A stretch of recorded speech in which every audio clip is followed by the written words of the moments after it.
Halo semua. Apa kabar untuk hari ini? Semoga harimu selalu menyenangkan ya bro. Selamat datang di channel YouTube saya. Tolong dibantu subscribe, like dan share ya, supaya saya terus semangat bikin kontennya. Wakakakak. Solen 4 chapter 365. Chapter 365 Jin gemuk dengan mata penuh darah. TL Golden Loom. Meski tubuhnya kecil, ia melompat dengan keras dan langsung menerkam naga kecepatan. Bulu emas di tubuh Fatih Jin juga menjadi merah muda seiring dengan darah mengalir di pupilnya. Lan Xuanyu tiba-tiba merasakan kristal berwarna pelangi di dadanya memanas, dan perasaan marah dan keagungan sekali lagi muncul. Yang mengejutkan Lan Xuanyu dan yang lainnya adalah ketika Velociraptor juga merasakan aura yang memancar dari Fatih Jin. Pada saat itu ia menoleh menghadap Fatih Jin, kakinya, yang dibanggakannya, tampak melunak dan dengan benturan, ia jatuh langsung ke tanah. Fatih Jin menerkamnya dalam lompatan vertikal, membuka mulutnya dan menggigit leher Velociraptor. Meskipun Velociraptor ini tidak bisa dianggap sekuat di antara naga bumi, tingginya masih 3 meter, dengan sosok ramping dan kulit yang keras. Taring Fatih Jin yang tidak terlalu panjang gagal menembus kulitnya, dan berhasil dihalau. Fatih Jin tertegun sejenak, dan pupil merah darahnya berubah menjadi emas dalam sekejap, tetapi segera darah mengisi pupilnya lagi, dan dia membuka mulutnya dan menggigit lebih keras. Sungguh pemandangan yang aneh untuk melihat bahwa Velociraptor tidak melawan, tetapi berbaring di sana menggigil, membiarkan Fatih Jin dengan bebas menggigit tanpa niat untuk menghindari atau melarikan diri. Kelompok 3 orang Lan Xuanyu menyaksikan adegan ini dengan tatapan kosong. Apa yang sedang terjadi? Fatih Jin tidak memiliki kekuatan jiwa sedikitpun, mereka benar-benar yakin akan hal itu, dan tidak memiliki keterampilan bawaan yang kuat. Tetapi mengapa Velociraptor bereaksi sedemikian rupa ketika melihat Fatih Jin? Binatang jiwa tipe naga juga takut pada Lan Xuanyu, tapi itu adalah semacam ketakutan yang tunduk, dengan garis keturunan mereka ditekan olehnya. Tapi tidak seperti ini saat menghadapi Fatih Jin. Setelah melihat Fatih Jin, jiwa Velociraptor sepertinya telah mati, membiarkannya mendatangkan malapetaka pada dirinya sendiri, bahkan jika itu tidak benar-benar melukainya, ia tidak berani menghindar sedikit pun. Bagaimana situasinya? Liu Feng memandang Qian Lei dengan heran. Aku juga tidak tahu. Qian Lei juga benar-benar tersesat, dia benar-benar tidak tahu. Mengapa Fatih Jin tiba-tiba berubah? Itu bisa mengintimidasi naga. Saya juga pernah merasakannya sebelumnya. Harus ada warisan naga di garis keturunan saya. Saya merasakannya ketika saya melihatnya di pagi hari, tetapi tidak terlalu kuat. Garis keturunan Velociraptor ini seharusnya relatif lemah, dan dia menjadi sangat ketakutan. Sepertinya Fatih Jin benar-benar luar biasa. Lan Xuanyu berkata dengan tulus. Jika tidak luar biasa, bagaimana mungkin menakut-nakuti Velociraptor yang berusia 100 tahun ke dalam situasi ini? Apa yang kita lakukan? Qian Lei bertanya dengan bingung. Lan Xuanyu berkata, Anda mencoba untuk berkomunikasi dengan Fatih Jin dan membuatnya berhenti. Percobaan masih harus dilakukan. Sekarang setidaknya kita bisa yakin bahwa Fatih Jin harus memiliki efek penekan pada makhluk jiwa tipe naga. Saya hanya tidak tahu apakah penindasan ini berasal dari garis keturunannya atau sesuatu yang lain. Jika Anda dapat menggabungkannya nanti, luangkan waktu Anda untuk merasakannya. Ya, aku akan melakukannya. Mata Qian Lei membelalak. Fatih Jin, berhentilah membuat masalah. Saat dia berkata, dia melangkah maju, meraih bagian belakang leher Fatih Jin dan menariknya. Fatih Jin berjuang sejenak, tetapi ketika dia mengangkat kepalanya untuk melihat Qian Lei, darah di matanya dengan cepat memudar dan kembali ke penampilan emasnya. Lan Xuanyu menatapnya dengan hati-hati, dan dia tidak bisa menahan nafas lega saat melihat pemandangan ini. Tidak peduli seberapa kuat garis keturunan Fatih Jin, jika tidak mendengarkan perintah Qian Lei, dan kehilangan kendali atas dirinya sendiri kapan saja, maka tidak mungkin untuk membantu Qian Lei, dan mereka harus menemukan cara untuk melakukannya. Selesaikan masalah ini. Kalau tidak, bukankah itu akan menjadi faktor yang tidak stabil, dan jika itu benar-benar kuat, apa yang akan mereka lakukan jika itu menyerang tuannya? Ketika Fatih Jin menoleh untuk melihat Velociraptor lagi, itu masih terlihat sedikit tidak mau, dan berjuang beberapa kali di pelukan Qian Lei. Jangan membuat masalah lagi, bos, bantu aku menahannya. Saat dia berkata, Qian Lei menjejalkan Fatih Jin ke tangan Lan Xuanyu. Sangat aneh melihat bahwa ketika Fatih Jin tiba di pelukan Lan Xuanyu, Lan Xuanyu jelas merasakan kristal berwarna pelangi menjadi lebih panas, dan kemudian tubuh Golden Jin bergetar dan berbalik untuk melihat ke Lan Xuanyu. Jelas ada jejak ketakutan di pupil kemasannya, dan ia berhenti meronta. Qianlei berjalan ke depan Velociraptor dan menendangnya. Dengan Fatih Jin meninggalkan keadaan matanya yang dipenuhi darah, Velociraptor sudah sedikit lebih baik, dan Qianlei tidak membutuhkan terlalu banyak usaha untuk segera menyelesaikan fusi dengannya. Tubuh Qianlei dengan cepat menjadi sedikit ramping, dan sisik tajam dan tipis milik Velociraptor muncul di permukaan kulitnya, dan seluruh tubuhnya tampak menjadi lebih ringan.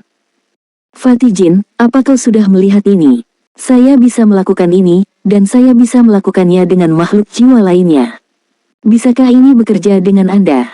Qianlei bertanya pada Fatih Jin saat dia menyatu dengan Velociraptor. Fatih Jin menatapnya dengan bingung, dan kemudian melambaikan cakarnya di depannya, menunjukkan ekspresi jijik yang sangat manusiawi. Tubuh Qianlei berkedip, dan dia berpisah dari Velociraptor lagi. Velociraptor tidak melihat ke belakang, dan menyelinap ke gerbang pemanggilan, menghilang dengan desir. Setelah menarik gerbang pemanggilan, Qianlei memandang Fatih Jin yang telah kembali ke penampilannya yang polos dan tidak berbahaya dan bertanya lagi, bisakah kamu melakukannya? Jika Anda tidak bisa, tidak ada makanan untuk Anda malam ini. Fatih Jin mengerutkan bibirnya untuk mengungkapkan perasaan salahnya, seolah hendak menangis. Aku akan memberimu makanan, kamu akan mendapatkannya, jangan menangis. Saya hanya bertanya apakah Anda bisa melakukannya. Qianlei merasakan jantungnya tiba-tiba terjepit. Untuk beberapa alasan, begitu Fatih Jin ingin menangis, dia juga ingin menangis. Fatih Jin membuka lengannya seolah ingin memeluk. Qianlei dengan enggan berjalan ke Lan Xuanyu dan memeluknya lagi. Fatih Jin memeluk lehernya dengan kuat dengan lengannya, dan pada saat itu memeluknya, awan cahaya keemasan tiba-tiba keluar dari Fatih Jin dan Qianlei pada saat yang bersamaan. Detik berikutnya, mereka berubah bersama. Fatih Jin berubah menjadi cahaya dan diam-diam menyatu ke dalam tubuh Qianlei seperti kabut yang melembabkan. Pada saat ini, seluruh tubuh Qianlei berubah di tengah getaran. Pertama, dia tumbuh setinggi kepala, dan kemudian tubuhnya menjadi lebih gemuk seperti balon yang ditiup. Kemudian selapis rambut emas keluar. Bahkan matanya menjadi persis sama dengan Fatih Jin, dengan cahaya keemasan berkedip di pupilnya. Hasil dari perpaduan dua pria gemuk, Liu Feng berkata dengan tercengang, apakah Big Fatih? Lan Xuanyu menambahkan, Fatih Jin ditambah Fatih Qian sama dengan Golden Qian Fatih. Catatan TL, ada permainan kata seperti yang dijelaskan dua bab sebelumnya, secara harfiah ditulis sebagai koin emas gemuk yang berarti lemak uang.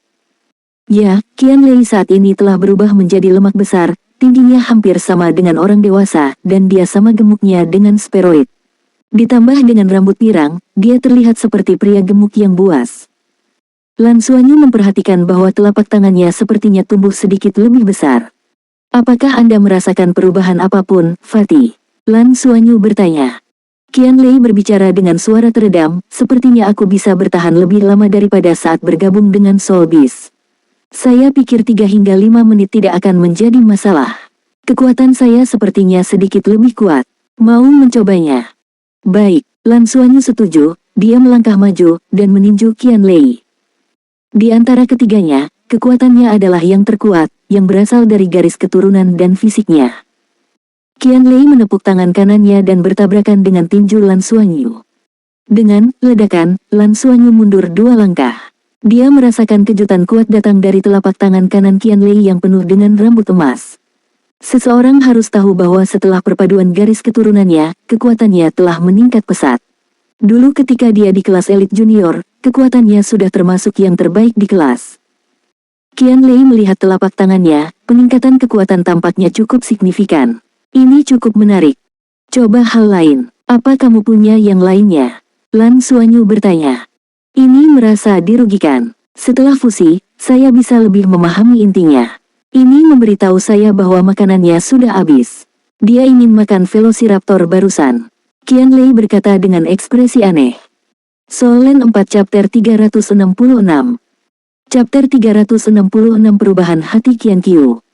TL, Golden Lung. Mata Lan Xuanyu berbinar, itulah mengapa kami mengatakan eksperimen adalah satu-satunya cara untuk menguji kebenaran. Bagaimana kita bisa mengetahui karakteristiknya ini jika kita tidak mencobanya? Kita pasti bisa mengharapkan hal-hal hebat darinya di masa depan, dan Subnaga takut, itu pasti karena auranya. Apakah ada yang lain? Dia hanya bilang dia lapar dan ingin makan. Tidak ada lagi. Qianlei merasa tidak berdaya, lalu menggerakkan tubuhnya.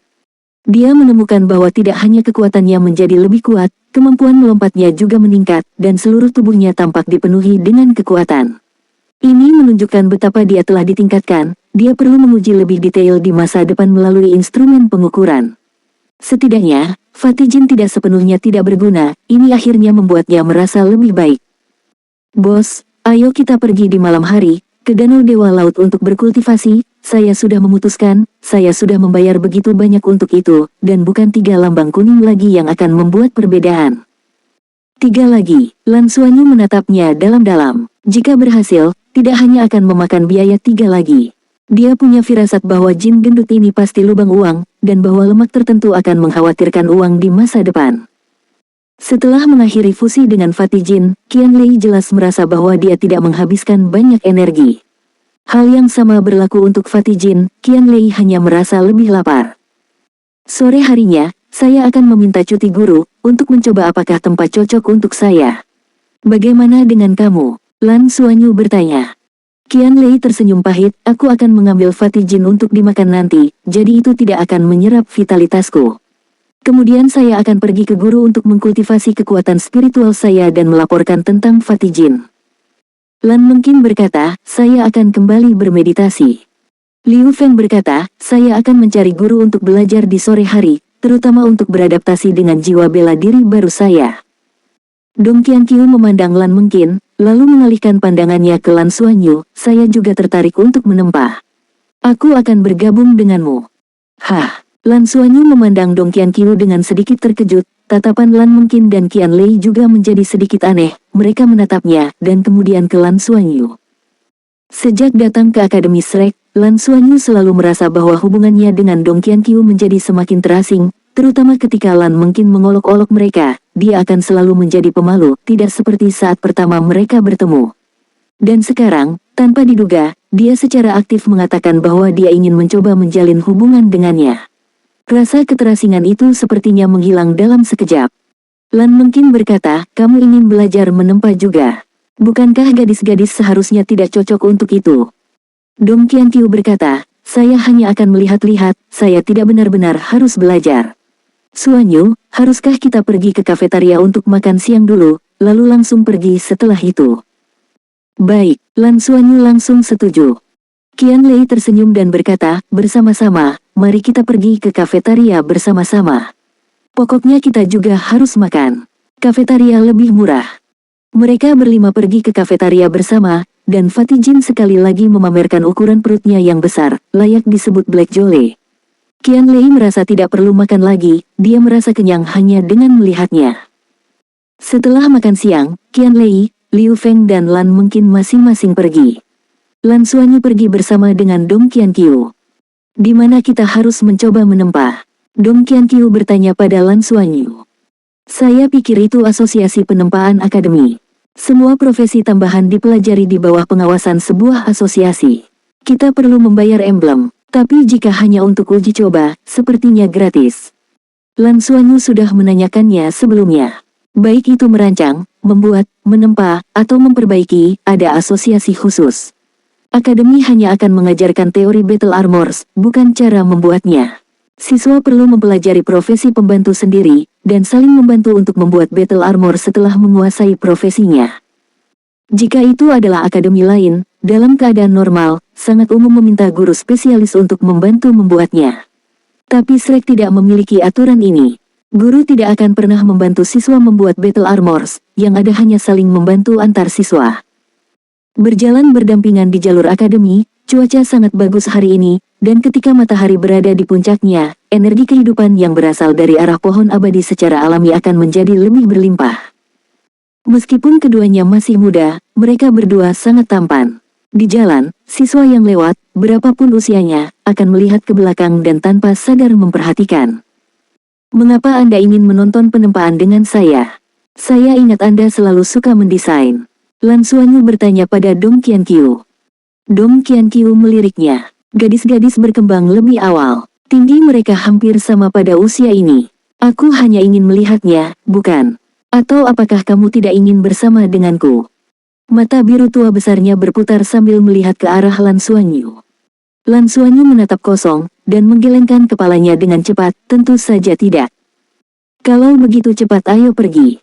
Saat dia berkata, Dong Qianqiu meraih tangan Lan Xuanyu, dan dia berakselerasi, melangkah menuju tujuan mereka. Tangannya agak dingin, telapak tangannya sedikit berkeringat.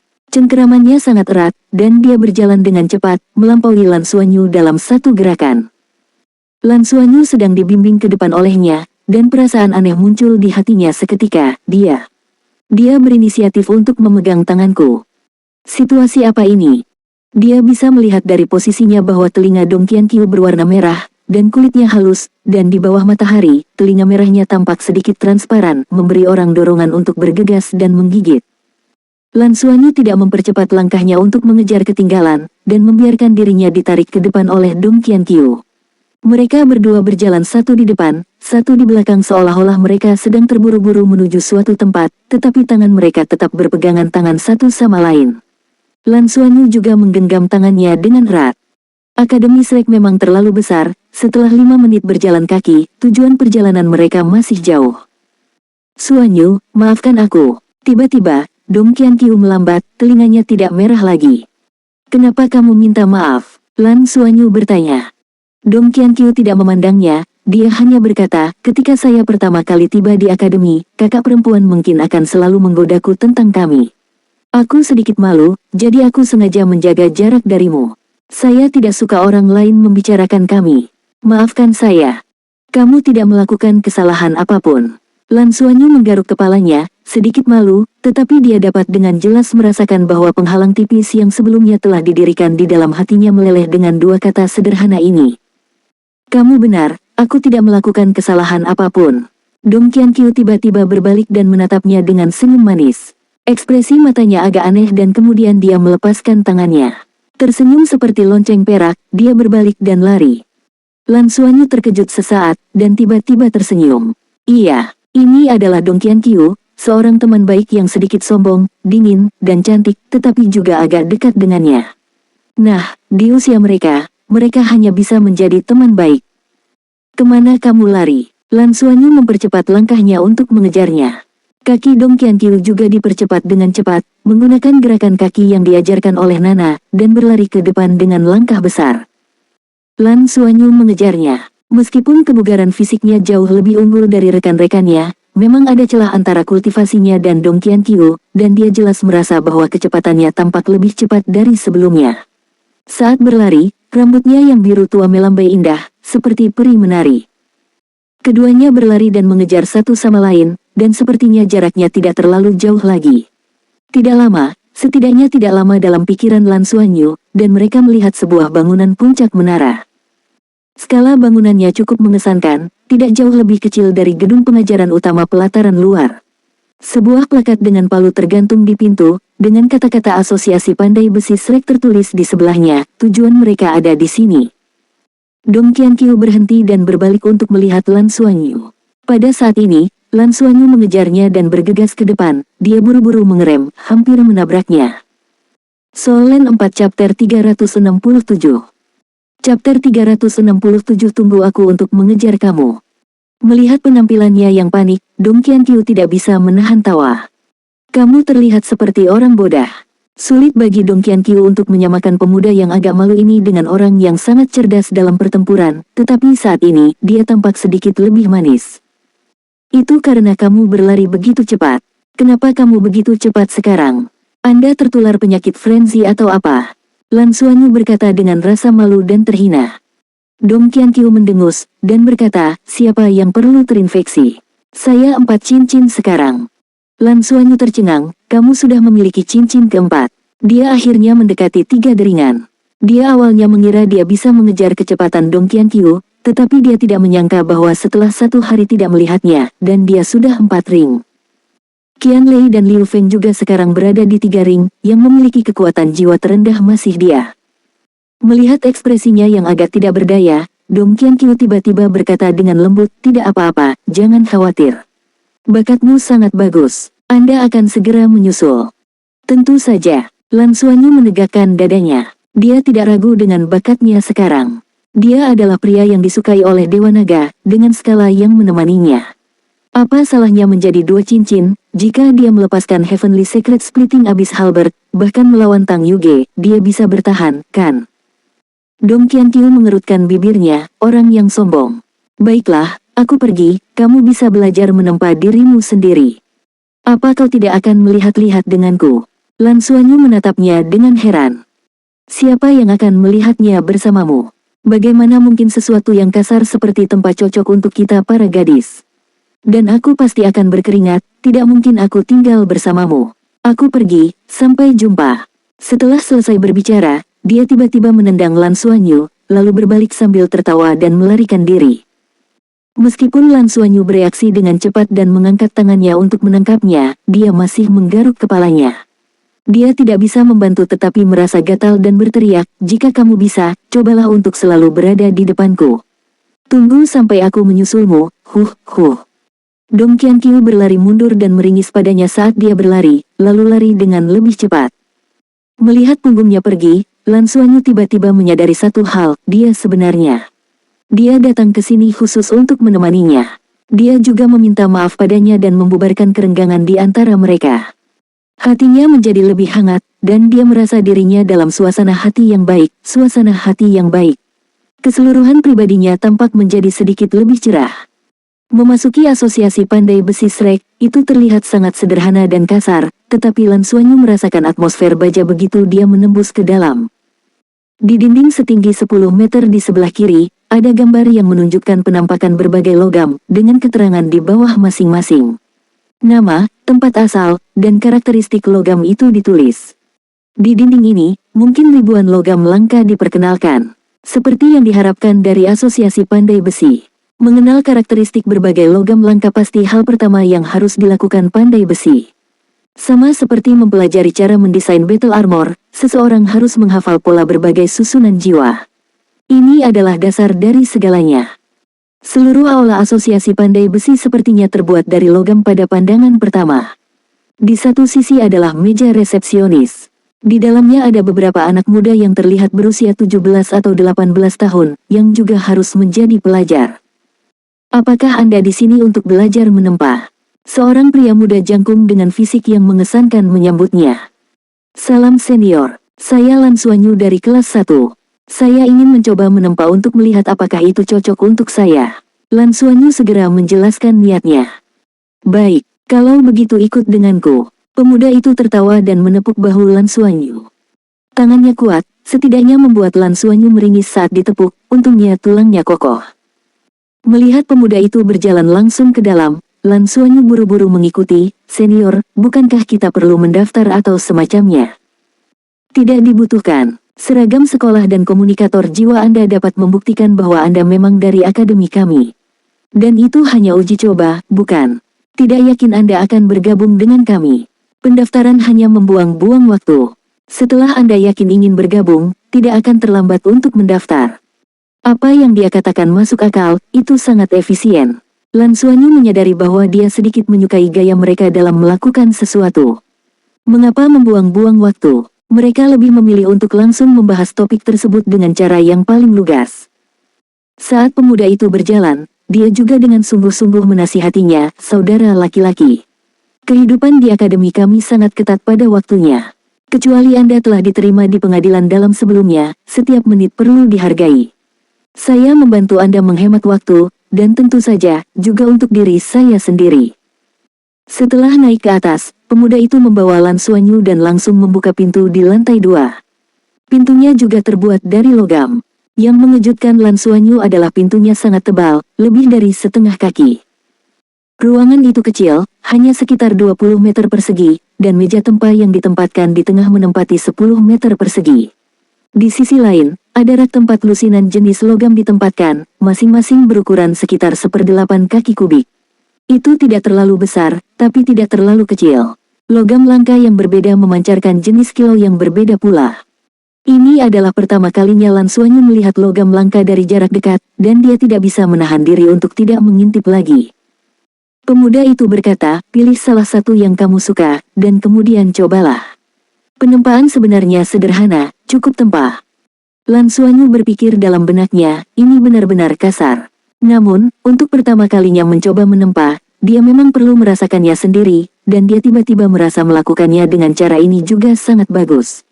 Senior tidak memberikan terlalu banyak penjelasan, dan dia tidak akan mengganggu penilaiannya. Suka atau tidak, bergantung sepenuhnya padanya. Sambil berpikir, dia juga memindai logam di depannya. Lebih dari belasan keping logam, dengan warna berbeda, perak, emas tua, hitam, dan merah. Beberapa memiliki pola samar pada mereka, beberapa memiliki titik cahaya yang menyinari mereka, dan tidak ada yang perlu diperhatikan, hanya penampilan sederhana. Setelah melihat sekeliling, pandangan Lan Xuanyu jatuh pada sepotong logam putih keperakan. Tampaknya ada banyak titik cahaya reflektif perak pada potongan logam ini. Meskipun tidak ada kilau yang kuat, untuk beberapa alasan, pada pandangan pertama, Lan Xuanyu langsung tertarik padanya. Sepertinya ada suara yang menyuruhnya memilih potongan logam ini. Tanpa sadar, dia mengambil potongan logam ini, itu berat, sangat berat untuk volumenya. Perak berat, pilihan bagus, pemuda itu berkata sambil tersenyum. Apakah logam ini disebut heavy silver? Lan Xuanyu tidak tahu apa-apa tentang logam langka, tapi dengan penasaran melihat benda kecil tapi berat di tangannya. Kemarilah, aku akan mengajarimu. Senior itu memanggil Lan Xuanyu. Lan Xuanyu buru-buru mengambil heavy silver dan berjalan mendekat. Mengambilnya dari tangannya, senior muda itu memasukkannya ke slot di meja tempa. Ini sebuah tombol. Sebelum ditempa, logam perlu dipanaskan agar lebih ulet dan mudah dibentuk. Proses penempaan, terutama pada tingkat awal, terutama untuk menghilangkan kotoran pada logam. Untuk memurnikan logam, kami biasanya menggunakan istilah 100 refinement purification dan 1000 refinement soul forging. Dengan kata lain, dibutuhkan setidaknya 100 kali lipat dan penempaan untuk membuat sepotong logam menjadi cukup murni. Jika lebih dari 1000 kali, logam tersebut akan mengalami perubahan kualitatif.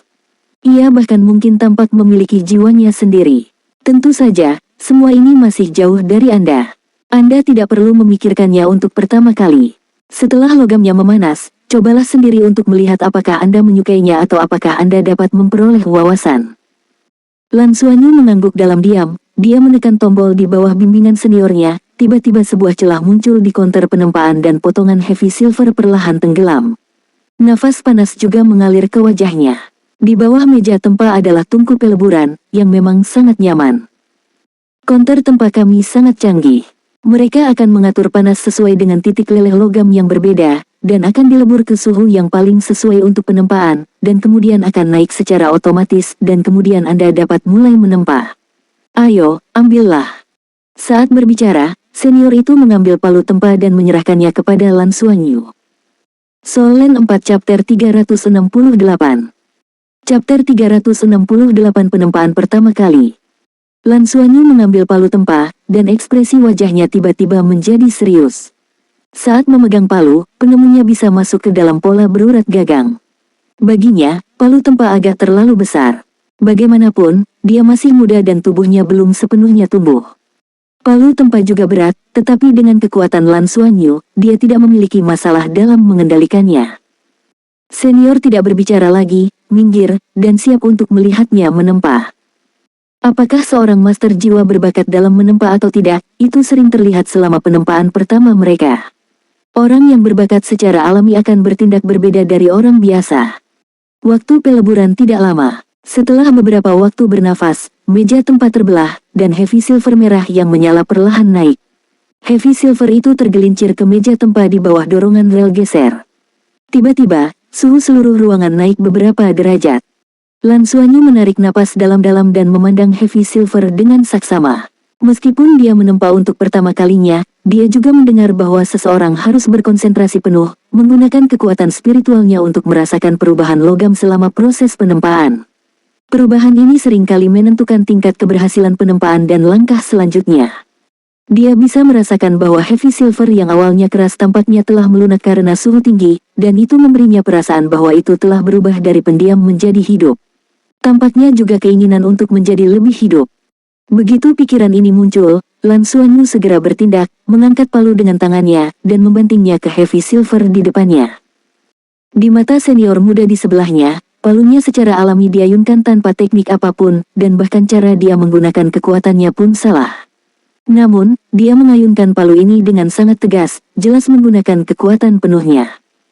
Dengan dang yang keras, Lan Xuanyu merasakan kekuatan yang kuat melewatinya, dan tangannya segera bergetar, dan kemudian mati rasa. Tapi kekuatan garis keturunannya segera bereaksi dengan sendirinya, menghilangkan keterkejutannya dalam waktu singkat. Bagian dari Heavy Silver di depannya tiba-tiba tenggelam di bawah palu yang diayunkan dengan kekuatan penuhnya. Kekuatanmu tidak buruk, pujian senior itu. Lan Xuanyu menggunakan kekuatan rebound untuk mengangkat lagi palu tempa di tangannya, lalu membantingnya lagi. Ada dang keras lainnya, dan percikan api dari Heavy Silver memercik kemana-mana. Samar-samar, Lan Xuanyu sepertinya merasakan beberapa perubahan telah terjadi pada Heavy Silver. Dia tidak tahu perubahan seperti apa, tetapi dia yakin bahwa perubahan ini seharusnya tidak menjadi hal yang buruk. Palu tempat terangkat, menukik ke bawah, dan memukul lagi. Dari waktu ke waktu, stabil dan dengan kekuatan penuh. Lan Xuanyu sama sekali tidak tahu cara menempa, tetapi siapapun bisa mengayunkan palu. Dengan setiap serangan, Lan Xuanyu diam-diam merasakan perubahan yang terjadi pada Heavy Silver sambil melihatnya secara bertahap dihancurkan. Ya, itu terus berubah selama penempaannya. Senior di belakangnya hanya menonton dalam diam pada awalnya dengan tangan terlipat. Lan Xuanyu, seperti kebanyakan orang yang tidak pernah memalsukan, hanya menggunakan palu tempa untuk memukulnya. Namun, setelah menonton beberapa saat, ekspresinya mulai berubah. Lan Xuanyu memang hanya menggedor-gedor logam itu, tetapi setiap kali palu tempanya jatuh, kekuatan yang digunakannya sama. Harus diketahui, tidak semua orang bisa terus mengayun dengan kekuatan penuh dan terus-menerus menumbuk logam. Kekuatan mundur dari palu tempa dapat dengan mudah melukai tulang seseorang, meskipun akan jauh lebih mudah bagi seorang master jiwa yang dilindungi oleh kekuatan jiwanya, tetapi tidak mudah untuk mengontrol kekuatan seseorang. Setiap palu Lan Xuanyu jelas memiliki kekuatan penuh, tetapi dia mampu mempertahankannya. Lebih penting lagi adalah fokusnya. Dari awal sampai akhir, dia tidak pernah mengucapkan sepatah kata pun selama penempaan, matanya selalu tertuju pada Heavy Silver, dan dia terus memukulnya dengan palu. Sebuah kubus logam secara bertahap dihancurkan menjadi serpihan, tetapi palu itu tidak berhenti dan dia masih terus-menerus menghancurkannya. Saat suhu Heavy Silver terus turun, ia mulai mengeras. Warna merah tua berangsur-angsur menghilang, tetapi Lan Xuanyu menemukan bahwa perak berat setelah dipukuli tampak sedikit lebih cerah dari sebelumnya. Palu tempa di tangannya akhirnya berhenti. Dia menoleh untuk melihat senior yang terkejut, dan berkata, "Senior, apakah pencerahan Heavy Silver berarti penempaanku efektif?" Senior itu mengangguk dalam diam, "Ya, ini berarti kualitas Heavy Silver meningkat selama penempaanmu, dan kotorannya telah berkurang. Apa yang baru saja terjadi sudah bisa dianggap sebagai penempaan. Jadi bagaimana? Bagaimana perasaanmu?" Lan Xuanyu berpikir sejenak dan berkata, "Sepertinya saya bisa merasakannya terus berubah selama proses penempaan. Tapi saya tidak tahu perubahan seperti apa. Mungkin itu proses menghilangkan kotoran seperti yang Anda katakan. Dengan kata lain, jika saya ingin melakukan 100 refinement, saya perlu melipatnya dan mengalahkannya lagi, bukan? Sampai itu dilakukan ratusan kali." Senior berkata, "Yang disebut 100 refinement tidak berarti harus dipalsukan ratusan kali, itu untuk mengatakan bahwa itu telah dimurnikan sampai batas tertentu. Tujuan dari 100 refinement adalah untuk menghilangkan kotoran sebanyak mungkin. Sepotong logam yang hampir tidak memiliki kotoran dapat dianggap sebagai 100 refined. Itulah mengapa kami mengucapkan 100 refinement purification." Lan Xuanyu tiba-tiba berkata, "Saya mengerti, terima kasih senior. Saya rasa saya suka menempa. Saya suka perasaan fokus pada logam dan merasakan perubahannya. Rasanya sangat luar biasa." Senior itu mengacungkan jempol dan berkata, lumayan, melihat bagaimana kamu fokus, menurutku kamu adalah bibit yang baik untuk belajar menempa. Selamat datang di Blacksmith Association." Sambil berbicara, dia mengulurkan tangannya yang besar ke Lan Xuanyu. "Saya bisa bergabung hanya dengan ini." Lan Xuanyu menatapnya dengan heran. Senior itu tertawa terbahak-bahak, "Tentu saja. Ada masalah apa dengan ini? Izinkan saya memperkenalkan diri, saya Yang Yingming. Semua orang memanggil saya kakak laki-laki Yingming, Anda juga bisa memanggil saya begitu." "Halo kakak laki-laki Yingming." Lan Xuanyu buru-buru menelepon. Yang Yingning berkata, semua orang bergabung dengan asosiasi karena mereka suka menempa. Oleh karena itu, jika Anda ingin bergabung, satu-satunya kriteria adalah kecintaan Anda pada menempa. Sekarang Anda merasa menyukainya, Anda dapat langsung bergabung. Dan di masa depan Anda akan menjadi pandai besi seperti apa tergantung pada seberapa banyak usaha yang Anda lakukan untuk menempa. Penempaan adalah bagian paling mendasar dari pembuatan battle armor. Jika logam yang ditempa tidak cukup baik, maka sebagus apapun kualitasnya, tidak ada gunanya. Oleh karena itu, kami adalah dasar dari battle armors. Bekerja keras, dan jika logam yang Anda tempa di masa depan cukup bagus, Anda bisa menjualnya, dan ini cara yang bagus untuk menghasilkan uang. Mendengar apa yang dia katakan, menempa tampaknya menguntungkan dan tidak berbahaya, tetapi Lan Xuanyu masih merasa ada yang tidak beres, dan dengan ragu-ragu bertanya, "Senior, logam yang kita gunakan untuk menempa, terutama logam untuk latihan, apakah disediakan oleh asosiasi?" Wajah Yang Yingming berubah, "Bagaimana mungkin? Akademi mendorong kami untuk mandiri, jadi tentu saja Anda sendirian. Anda dapat menggunakan emblem di kantor pertukaran. Saya sarankan Anda mulai dengan yang murah dulu. Kemudian Anda dapat meminta seorang guru untuk mengajari Anda. Untuk pemula seperti Anda, paling hemat biaya untuk mengundang senior seperti kami. Saya sudah menjadi pandai besi peringkat ketiga, dan saya bisa melakukan 1000 perbaikan. Cukup untuk mengajarimu, dan harga saya murah. Lambang putih untuk 3 pelajaran, setiap kali menjamin lebih dari 1 jam. Apa pendapatmu tentang adik laki-laki ini?" Lan Xuanyu menatapnya dengan tercengang, dan berkata, "Saya tidak hanya harus membayar logam, tetapi saya juga harus membayar biaya belajar." Yang Yingning mendengus, "Tentu saja, bagaimana menurutmu? Untuk semua profesi tambahan seseorang perlu mengeluarkan uang untuk belajar. Kami pandai besi, biaya kuliahnya dianggap murah. Merancang dan membuat sedikit lebih sulit, tetapi biaya bahannya relatif rendah. Biaya material seorang desainer adalah yang paling rendah, dia hanya perlu menggambar. Sisi pabrikan bisa menggunakan logam biasa untuk latihan. Kami lebih sengsara, karena kami hanya dapat menggunakan logam langka untuk berlatih menempa, jika tidak, kami tidak akan pernah memahami karakteristik logam langka." Mulut Lan Xuanyu bergerak-gerak, tidak heran orang ini membiarkan dirinya bergabung dengan asosiasi pandai besi tanpa ragu-ragu. Sepertinya asosiasi itu berbau amis. Di Akademi Shrek, memang sulit melakukan apapun tanpa emblem.